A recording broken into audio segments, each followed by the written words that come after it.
এক নতুন দম্পতি নৌকা ভ্রমণে বেরিয়েছেন। নদীর বুকে তাদের নৌকা এগিয়ে চলেছে। নৌকা যখন মাঝামাঝি, তখনই হঠাৎ আকাশ কালো হয়ে এল।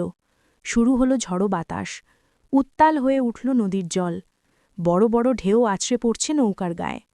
ভয়ে দিশেহারা হয়ে স্ত্রী চিৎকার করে উঠল, আজই মনে হয় আমাদের জীবনের শেষ দিন, আমরা দুজনেই মনে হয় মারা যাব। কিন্তু স্বামী যেন নির্বিকার, তিনি শান্তভাবে বসে আছেন, যেন কিছুই ঘটেননি। আশ্চর্য হয়ে স্ত্রী জিজ্ঞেস করল, কি ব্যাপার, তুমি কি ভয় পাচ্ছ না? স্বামী মৃদু হাসলেন। পিছন থেকে একটি তলোয়ার বের করে স্ত্রীর গলায় ধরলেন এবং জিজ্ঞেস করলেন, এখন কি তুমি ভয় পাচ্ছ? স্ত্রী হেসে বলল, কি বোকার মতো কথা বলছ, ভয় পাবো কেন? তলোয়ার তো তোমার হাতে, আর আমি জানি তুমি আমাকে অনেক ভালোবাসো।